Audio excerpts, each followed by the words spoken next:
उत्तर प्रदेश राज्य में स्थित जिला बलिया 2981 वर्ग किलोमीटर के क्षेत्रफल में फैला हुआ है। जिले का मुख्यालय बलिया शहर में ही है और यह जिला आजमगढ़ मंडल का एक हिस्सा है। यह जिला उत्तर प्रदेश राज्य का सबसे पूर्वी जिला है। जिले की उत्तरी और दक्षिणी सीमा दो प्रमुख नदियों गंगा और घाघरा द्वारा बनाई जाती हैं। बलिया जिला के पश्चिम में मऊ, उत्तर में देवरिया, उत्तर पूर्वी भाग में बिहार राज्य की सीमा तथा दक्षिण पश्चिमी भाग में गाजीपुर से घिरा हुआ है। गंगा और घाघरा नदियां बलिया शहर को दूसरे पड़ोसी शहरों से अलग करती हैं। जिले में 6 तहसीलें बैरिया, बलिया, बांसडीह, बेलथरा रोड, रसड़ा एवं सिकंदरपुर तथा 3 लोकसभा क्षेत्र बलिया, सलेमपुर व घोसी हैं। 7 विधानसभा क्षेत्र बैरिया, बलिया नगर, बांसडीह, बेलथरा रोड, रसड़ा, सिकंदरपुर व फेफना हैं। बलिया जिला में प्रमुखता से बोली जाने वाली भाषाएं हिंदी व भोजपुरी हैं। गंगा व घाघरा जैसी पवित्र नदियों के संगम पर बसे बलिया का इतिहास हजारों वर्ष पुराना है। यह क्षेत्र कभी कोसल महाजनपद का हिस्सा हुआ करता था। मध्यकाल में दिल्ली सल्तनत पर विदेशी मुस्लिम आक्रमणकारियों ने पूरी तरह कब्जा जमा लिया था। सन 1202 ईस्वी में इख्तियार मोहम्मद ने घाघरा नदी के किनारे बसे कठौड़ा और कुतुबगंज क्षेत्र पर अधिकार कर लिया था। उस समय बलिया के अंतर्गत एक छोटा सा राज्य हल्दी हुआ करता था, जिसके राजा रामदेव हुआ करते थे। इधर मुस्लिम आक्रमणकारी छोटे बड़े सभी राज्यों को जीतकर दिल्ली सल्तनत का हिस्सा बना रहे थे, लेकिन राजा रामदेव को कोई हरा नहीं पाया था और हल्दी राज्य सदैव स्वतंत्र रहा। 5 मई 1529 ईस्वी को बाबर और महमूद लोदी के बीच मध्यकालीन इतिहास की पहली जल और थल पर हुई जंग का साक्षी बलिया का खरीद बना था। मुगल बादशाह औरंगजेब की मौत के बाद बलिया में राजपूतों का शासन स्थापित हो गया, लेकिन 1719 ईस्वी में जब मोहम्मद शाह दिल्ली का सुल्तान बना तो उसने बलिया को अपने नियंत्रण में कर लिया। जब यह भूभाग 1764 ईस्वी को ईस्ट इंडिया कंपनी के अधिकार में हुआ तो बलिया को गाजीपुर जिला का एक तहसील बना दिया गया। लेकिन 1 नवंबर 1879 ईस्वी में ब्रिटिश सरकार ने बलिया को एक अलग जिला बना दिया। ऋषि मुनियों और अनेक तपस्वियों की तपोभूमि के रूप में जाना जाने वाला बलिया भारत के स्वतंत्रता संग्राम में अपने महत्वपूर्ण योगदान के कारण बागी बलिया के नाम से जाना जाता है। भारत के पहले स्वतंत्रता संग्राम सेनानी मंगल पांडे ने इसी धरती पर जन्म लिया था।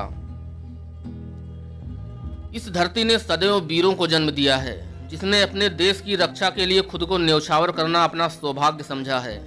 तभी तो 19 अगस्त 1942 को बलिया के स्वतंत्रता सेनानियों ने अंग्रेजों को मजबूर कर दिया था और उन्हें यहां से सीधे दिल्ली भागना पड़ा था। इसी के साथ जिले ने न सिर्फ बागी बलिया की उपाधि हासिल की थी, बल्कि देश में सबसे पहले आजाद होने का गौरव भी प्राप्त कर लिया था। इसके बाद बलिया का शेर कहे जाने वाले चित्तू पांडे ने वहां स्थानीय सरकार भी बना डाली थी। हालांकि बाद में अंग्रेजों ने षड्यंत्र रचकर आंदोलनकारियों को जेल में डालकर फिर से बलिया को अपने अधीन कर लिया था। बलिया की इस महान धरती ने अनेक महान लोगों को अवतरित किया है और करती रहेगी। बलिया की इसी पावन धरती पर महान साहित्यकार हजारी प्रसाद द्विवेदी, परशुराम चतुर्वेदी, डॉक्टर उदय नारायण तिवारी, भगवत शरण उपाध्याय जैसे तमाम लोगों ने जन्म लेकर बलिया का नाम पूरे विश्व में रोशन किया है। देश के 9वें प्रधानमंत्री के रूप में चंद्रशेखर जैसे नेता का जन्म बलिया जिले में ही हुआ है और छोटे लोहिया के नाम से विख्यात समाजवादी नेता जनेश्वर मिश्र ने भी इसी धरती पर जन्म लिया है। ऐसे सैकड़ों महान लोगों ने इसी धरती पर जन्म लेकर न सिर्फ बलिया का बल्कि पूरे भारत को विश्व में एक पहचान दिलाई है। महाराजा बलि की धरती माना जाने वाला बलिया अपने सांस्कृतिक विरासत और शानदार इतिहास के लिए उत्तर प्रदेश का एक खास जिला माना जाता है। बलिया से लगभग 3 किलोमीटर दूरी पर स्थित है दादरी नामक स्थान। यहाँ ऋषि भृगु का एक प्रसिद्ध मंदिर है। इस मंदिर में आसपास जिलों से भी श्रद्धालु आकर पूजा अर्चना करते हैं। इसी स्थान पर अक्टूबर-नवंबर महीने में भारत का दूसरा सबसे बड़ा पशु मेला लगता है। यह पवित्र स्थान बलिया जिले में सबसे प्रसिद्ध पर्यटन स्थल के रूप में देखा जाता है। बलिया शहर के हृदय स्थल चौक क्षेत्र में स्थापित है बाबा बालेश्वर नाथ का एक प्राचीन मंदिर। आज से हजारों वर्ष पहले राजा बलि ने इस मंदिर का निर्माण दियारा क्षेत्र में करवाया था।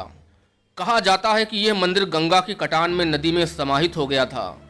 लेकिन लोगों ने शिवलिंग को निकालकर बैलगाड़ी पर लादकर बलिया ले आए और यहाँ एक मंदिर में इस शिवलिंग को स्थापित कर दिया, जो आज बालेश्वर मंदिर के नाम से प्रसिद्ध है। बलिया जिला मुख्यालय से लगभग 10 किलोमीटर दूर सिकंदरपुर मार्ग के पास स्थित है 12 कोस में फैला सुरहा ताल, जिसे वर्तमान समय में लोकनायक पक्षी बिहार के नाम से जाना जाता है। यहाँ हर साल शीत ऋतु आते ही देश विदेश के लाखों पक्षी आते हैं, इसलिए यह झील प्रवासी पक्षियों के लिए प्रसिद्ध है। बलिया शहर में 1942 ईस्वी में शहीद हुए स्वतंत्रता सेनानियों की याद में शहीद स्मारक का निर्माण करवाया गया है। यह स्मारक उन क्रांतिकारियों की याद ताजा कराता है जिनके संघर्ष के कारण 1942 में बलिया 14 दिनों के लिए एक स्वतंत्र शहर बन गया था।